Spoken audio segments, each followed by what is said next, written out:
श्री गुरुदेव दत्त. तुम्हा सर्वांचं माझ्या दैवी कृपा या यूट्यूब चॅनलवर मनापासून स्वागत आहे. स्वामी समर्थ आमच्याशी बोलतात, पण आपण ऐकतो का? आपण अनेकदा देवाकडे एकच तक्रार करत असतो, माझ्याशी बोल, मला काहीतरी संकेत दे, मला मार्ग दाखव. दुःख, संकट, अपयश किंवा संभ्रमाच्या क्षणी ही आर्त हाक प्रत्येक भक्ताच्या मनातून निघते. पण सत्य असे आहे की श्री स्वामी समर्थ नेहमीच आपल्या भक्तांशी बोलत असतात. प्रश्न फक्त इतकाच आहे की आपण तो संवाद ऐकण्याइतके शांत आणि सजग असतो का? श्री स्वामी समर्थ हे केवळ फोटो, मूर्ती किंवा कथा नाहीत. ते जिवंत चैतन्य आहेत. त्यांची कृपा शब्दांमध्ये बंदिस्त नसते.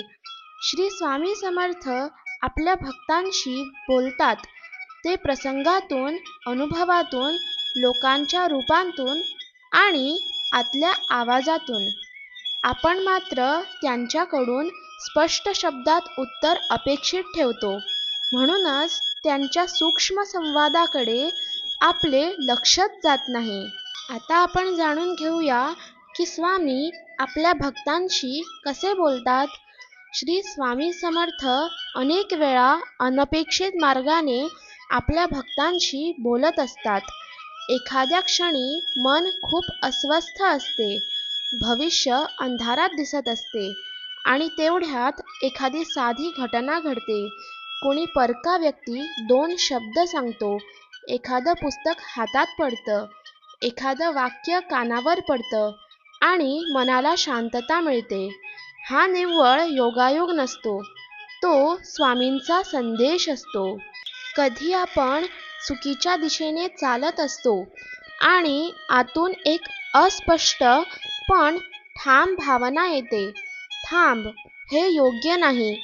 हा आवाज आपला नसतो, तो स्वामींचा इशारा असतो.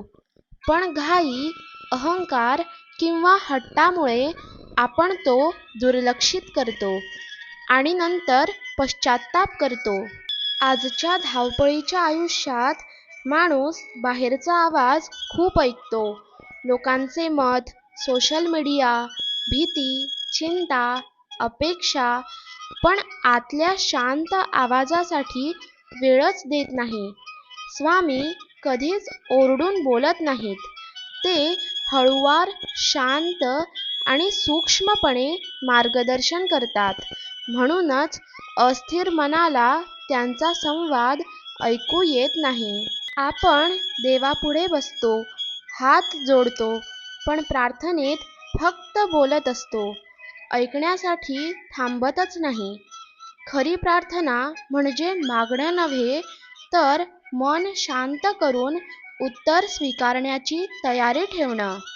स्वामी भक्तांना थेट हो किंवा नाही असं सांगत नाहीत. ते संकेतांच्या भाषेत बोलतात.